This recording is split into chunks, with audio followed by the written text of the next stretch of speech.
So what's it like getting ready to play the Rams offense every week? Bobby Wagner is about to let us know.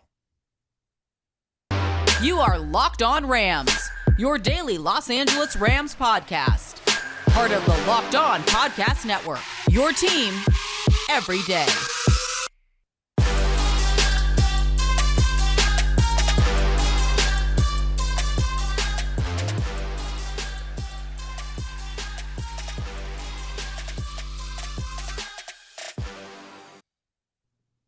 Thanks for making Locked On Rams your first listen every day, your team every single day. Make sure you click that subscribe button on your podcast feed and make sure that you click subscribe on our Locked On Rams YouTube page as well. That way you're getting the pod every single day. My name is Travis Rogers. Thanks for making us a part of what you do in your Rams life. Appreciate it a great deal. And don't forget, click that subscribe button along the way. Follow me on Twitter while you're at it, at Travis Rogers. Not only am I the host of Locked On Rams, but I also host the Rams pregame and postgame show on their flagship station, ESPN 710, right here in Los Angeles. And today's episode, the day before the draft, is brought to you by Blue Nile. This Mother's Day, give mom something she'll treasure forever with fine jewelry from BlueNile.com. And Locked On Sports listeners get $50 to $500 off. Use the code Locked On at checkout. All right, so here's what's coming up on today's show. I want to talk about some tea leaves that we're seeing that maybe might mean that Odell Beckham Jr. is not coming back to the Rams. That's coming up before the end of the pod. And then Matthew Stafford, we're going to read you some quotes that he had about how the Rams can avoid a hangover going into their Super Bowl championship season. Obviously, that's always something that is on your radar after you've had such a good year that the Rams have. Before we get into Bobby Wagner and what he was talking about, getting ready to play the Rams week to week. It's kind of a weird draft season for the Rams. And I know that this has been kind of the way that they've been going about it for the last few years, but it's just unusual that here we are, 24 hours for the draft thereabouts when I'm recording this, is that the Rams they're going to just sit around and wait for pick 104. And that's, end of the third round, compensatory pick. But tomorrow night, big event in Las Vegas. Everybody's going to be very excited about it. The Rams made a movie. That was kind of cool. But they're not actually going to have a pick tomorrow or probably the day after that. And it's not going to be until we get into Saturday where the Rams really start to have a chance to put some players on the board. So kind of an unusual situation for them. But, it's the price of doing business when you go win the Super Bowl, right? So let's talk about one of the players that they did get in all of this. And that, of course, was Bobby Wagner, who they signed this offseason as a free agent, a 10-year veteran of the Seattle Seahawks, and somebody who has seen the Rams a lot in his career in the NFL, playing in the NFC West the way that he has, 8-12 in the games that he's played prior to the Rams, but he personally has played really well. I thought that this was a really interesting quote. He was on with Rich Eisen on his show a couple of days ago and said something that I thought was particularly interesting. I'm going to read you this quote, and then we can kind of go back and break down what it all means. This is Bobby Wagner on the Rich Eisen show. I always like playing against the Rams because they watch stuff that I do on film, and I know that they're going to put it in the next game. He goes on to say, and so there was one particular game where I was playing against the Rams. Whenever they motioned the running back out, I knew they weren't throwing him the ball. And I kind of really didn't play it because I knew they weren't going there. So the next time we played them, I knew that they saw that. So I was like, all right, they're going to throw a running back screen at some point. So that kind of chess move where it may not happen this game, but it will happen the next game, I remember it. I know they've seen it. I'm like, knowing them, I know they've seen it. They know they didn't throw it to that running back, and I wasn't even acknowledging it because I knew they weren't going to throw it. I knew that going into that next game, they were going to find a way to put that in there just to have me play it honest. There's so much going on in there. I love every single sentence in that quote. It's absolutely fantastic. Let's start with this. Number one, what I'm hearing very quickly right off the top is Bobby Wagner spending some time in the film room. Probably not a huge surprise that a player that's that good and has had as much success is dedicated to his craft. It doesn't happen by accident, right? But Bobby Wagner, no, you can roll that running back out. You can motion him out. I know the ball never goes there. I'm not going there. So the Rams now have a very smart football player on the hands. The Rams know that they have somebody that isn't just seeing things and reacting to what they see right in front of them, but they've done their homework and they know what's important and what's not. That's very good news as a Rams fan that Bobby Wagner is coming in. I feel very good about that.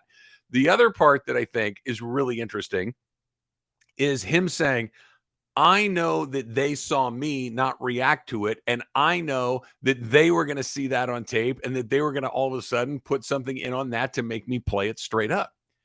This is the NFL, really. Look, it's we talk about who you're going to draft, who you're going to sign in free agency, which trades are you going to make, which head coach do you have. All of these things are important, to be sure. But the fact of the matter is, it comes down to the smallest little things. As good as the Rams are, Super Bowl champions, as good as they are, as good of a coach as Sean McVay is, as good of a coach, or I should say, as an executive as Les Snead is, it comes down to being ready in the moment. It comes down to knowing that you're prepared, maybe this much more than the next guy, just a teeny tiny little fraction better than the guy you're going against. And then it's execution. And then it's just hoping that the gods are smiling on you that day and it works out. Because sometimes you can be the most prepared guy in the room. It doesn't matter. You're still going to get beat. Vice versa. Sometimes you can come in there kind of naked and you might get away with one. Not very often in the NFL, but it does happen. What I'm hearing when he says that is Bobby Wagner's doing his work and he knows. But because he's a guy that studied, he knew right away that, look, I got one shot to not play this because the next time they go back to this, they're going to see that I'm not playing it straight up and they're going to use that to their advantage. I have to play this stuff straight up because if I start showing tendencies, they're going to take advantage of that. Sean McVay also probably went and looked at that tape and said, yeah, that's not working anymore. The whole self-scouting operation, right? That you hear teams, well, Sean, that's one of Sean McVay's favorite phrases. Well, we're going to go look at what we did this week. I'm going to make sure that I do a better job. We're going to put our players in better positions. That's what he's talking about. That's what he's talking about. I had a play that the Seattle Seahawks that Bobby Wagner knew the ball was never going in there. That's my fault for devising a play that was that easy to sniff out on film that a player like that has it. And then he goes back and he changes it. And then he takes advantage of it the next time. This is the NFL. Everybody's good, right? Maybe not everybody's Aaron Donald, but everybody's pretty darn good. Everybody is fast. Everybody is strong. Everybody is aggressive. Everybody does all the things that you need a team to do to win these games. The difference is that paragraph right there. Are your players studying? Is your coach studying himself? Is your coach looking at the opposition? And when they see something in the opposition, is that because that guy's really smart or is that because I'm tipping my cards? That's what Sean McVay is. That's why he is a better coach in year 5 than he was in year 1, and he was a damn good coach in year 1. That's why I really, truly believe that by the time he's got 10 years under his belt, 12 years under his belt, look out. Because this is still somebody that in the grand scheme of things is still kind of figuring this league out, is still figuring out exactly who he is as a head coach, right? Think about you. You know, maybe you're older than Sean McVay, maybe you're not, but think about yourself at 16 versus 20. Think about yourself at 26 versus 20. Think yourself about 31 versus 26. You're just different. You're better at things. You're more experienced. You know how it goes. And maybe you were really good at something, but it doesn't matter. You're better at it after some more time. And especially something like coaching. And reading that from Bobby Wagner, I'm like, A, the Rams got a great player in this deal. And B, Sean McVay is really smart and he self-studies and he goes to work and he may, you know, look, everybody makes mistakes. Everybody gets into habits. Everybody has tendencies. But if you go back and look at these things, you can really tie some guys in knots. And I think that's what Sean McVay has done so incredibly well. So hearing Bobby Wagner say all that made me feel really good about the direction of this team. Not just because he got a great player, but because the great coach that I thought was a great coach might even be a little bit better than that. All right, so the Rams are your Super Bowl champions. What comes after the big party? Well, the big hangover. At least that's what the Rams are trying to avoid. That's what's coming up next. So what's coming up next on the calendar? And I'm not talking about the sports calendar. I'm talking about the life calendar, right? You've got Mother's Day right around the corner. You've got wedding season. Maybe you're thinking about a proposal, whatever it might be. Blue Nile is here to help you celebrate all of life's special occasions, from creating that custom engagement ring of her dreams to gifting a classic and timeless jewelry piece, all at prices you will not find at a traditional jeweler. Think about this, right?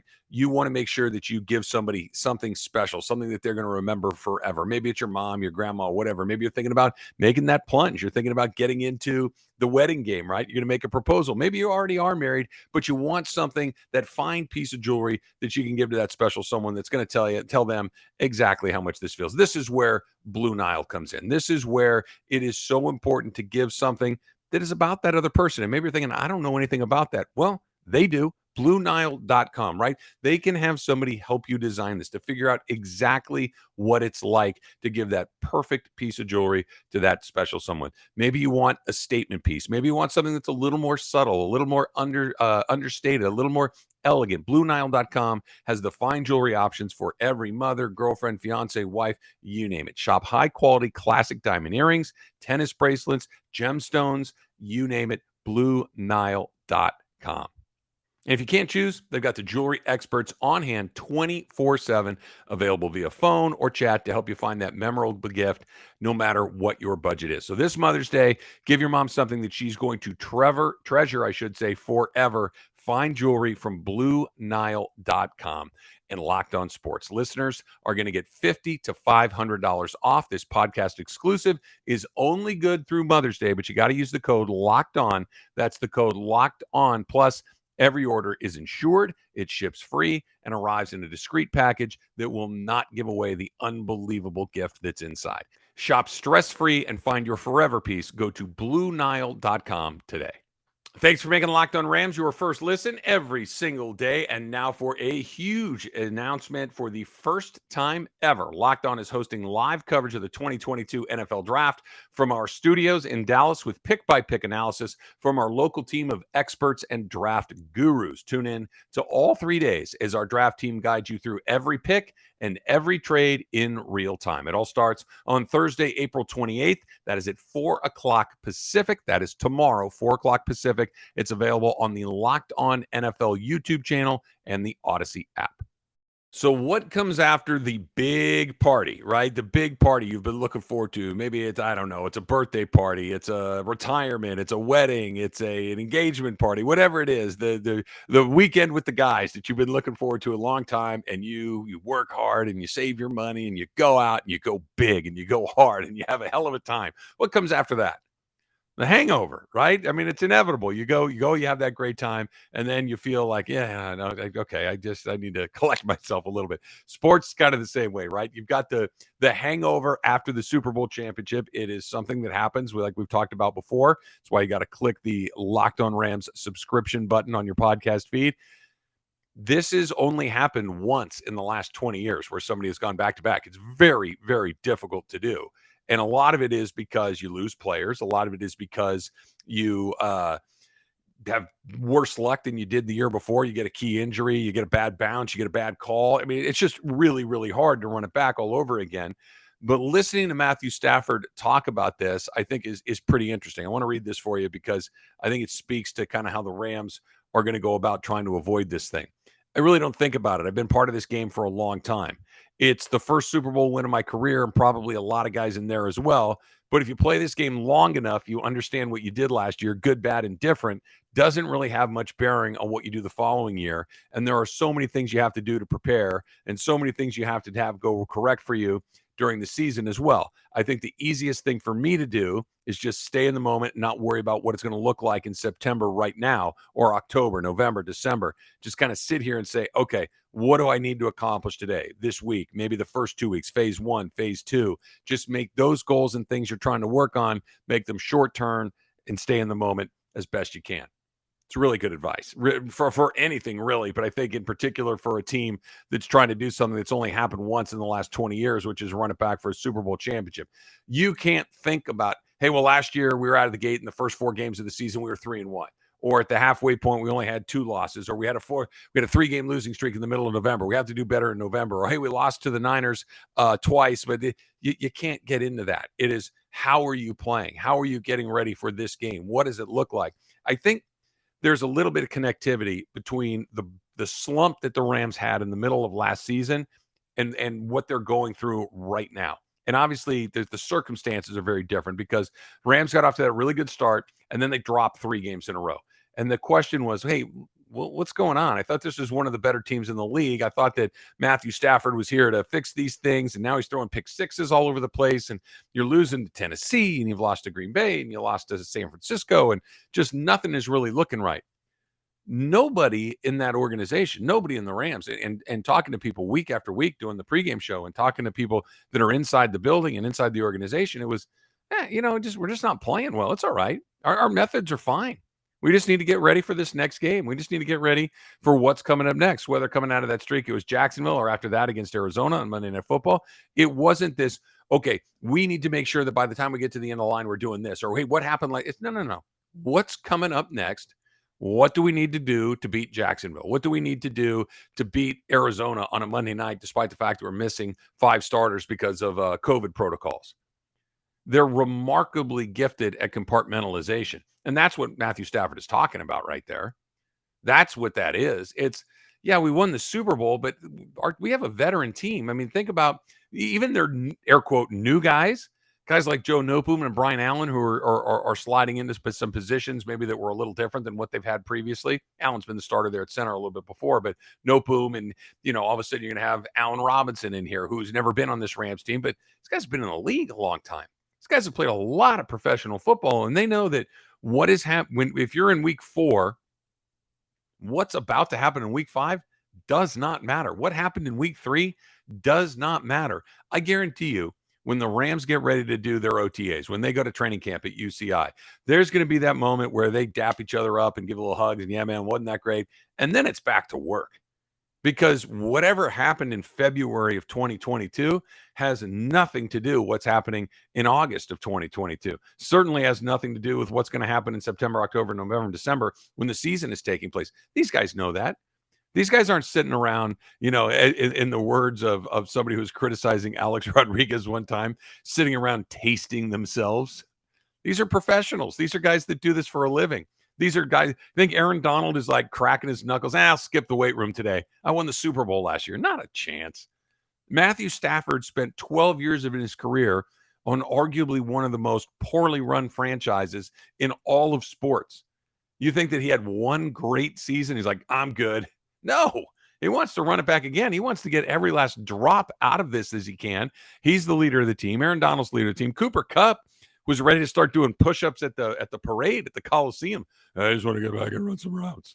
Dude, you're literally at the parade. It's cool. You can have some tequila, have some champagne, take a deep breath. It's cool. There'll be plenty of time to run routes. You think that guy's not going to go back to work? A lot of things have to break right. A lot of things have to go your way. You got to get lucky with injuries. You got to get a call. You got to get a stop when you need one. All of these things that could have gone, San Francisco could have gone a different way. Tampa could have gone a different way. The Super Bowl against the Bengals could have gone a different way. They all broke the right way, or at least as far as we're concerned, right, as Rams fans. But the one thing that you don't have to worry about breaking the right way is that these guys are going to come back and go to work. Not this. You think does Sean McVay strike you as the kind of guy that's satisfied with what he has? No. Sean McVay, and I'm hesitant to invoke this because he's the best that's ever done it. Sean McVay's got a lot of Bill Belichick in him. I'm getting started. I know how to do this at a very early age, and I am just cracking the surface of what I know how to do. And he's got the right guys in the right positions, and he realizes that he's onto something special. And one is great. No shade at anybody that's got one, but you get into that next group with 2, it is a really short list, and beyond 2, you can count them on one hand. And Sean McVay's got he's been in the Super Bowl twice in 5 years. Twice in the NFL, that doesn't really happen very often.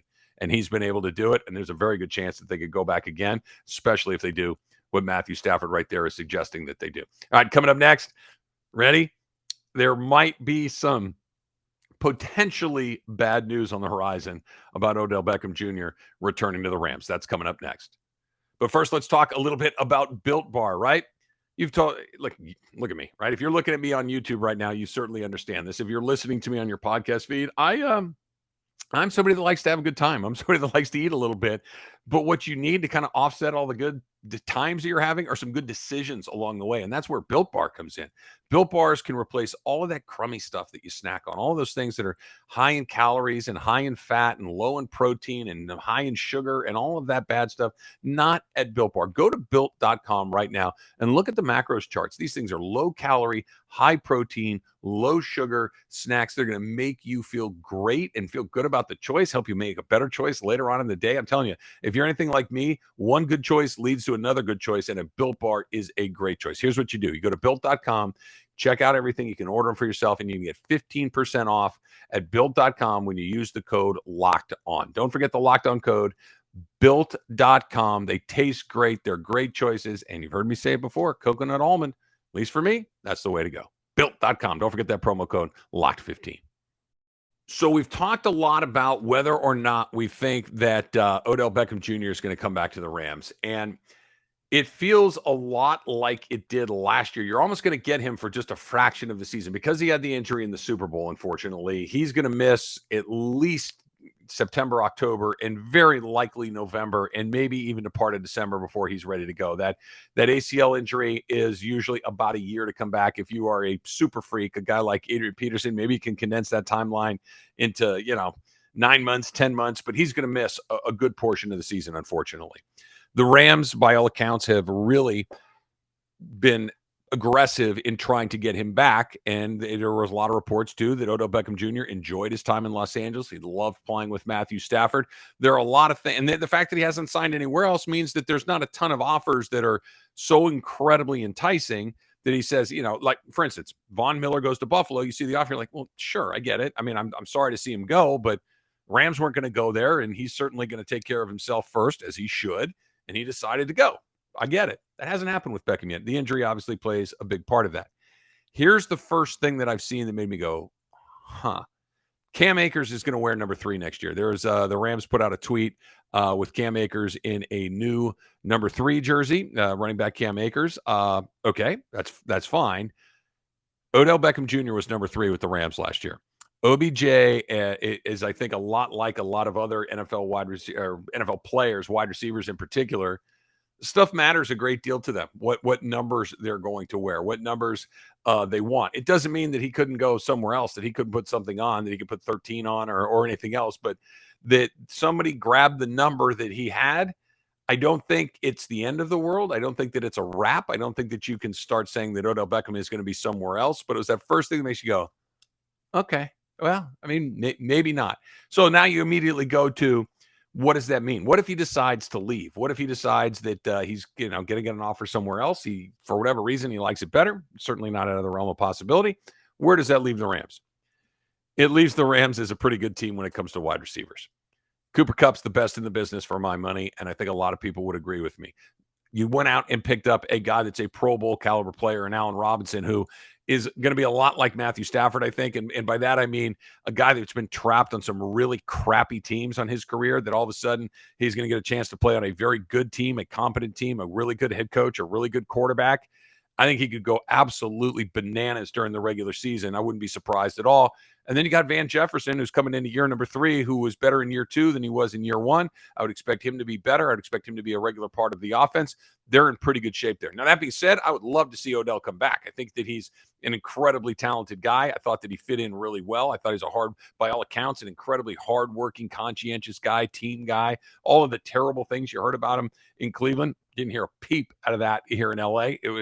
He was all business all the time and was really good for the Rams. I mean, not just, it was nice that he was really, really good for the Rams. It would be a loss to see him go, but this is not a loss where, okay, well, now we got a problem. Now we have a gaping hole that needs to be filled. It's his presence will be missed because he's just that good of a player. Kupp, Robinson, and Van Jefferson, as far as 3-headed monsters go, I don't know how many other groups you'd trade that for. So maybe the number means nothing. Maybe it means something. If they get him, great news. If they lose him, disappointing to be sure. But I don't know if it's a fatal blow for the Rams. That is a position where they have a great deal of depth. Look, Robert Woods is in Tennessee. That's how deep they were. Okay, Robert Woods is a good NFL football player, and he's down the road. All right, that's going to do it. I hope you enjoy the draft. The Rams, of course, will be watching it the same way you are, the same way I am, and we'll be enjoying every minute of that Lombardi Trophy, and maybe we'll get to see that movie again. We'll talk about that movie on the next edition of Locked on Rams as well. Thanks for making us your first listen every single day. Now make your second listen Locked on the NFL Draft. Ryan Tracy, former NFL cornerback Eric Crocker. They bring the NFL Draft to life every day with insight and analysis on college football prospects and NFL front offices. It, too, is free and available wherever you get your podcasts. Until next time, whose house? It's Locked on Rams' house.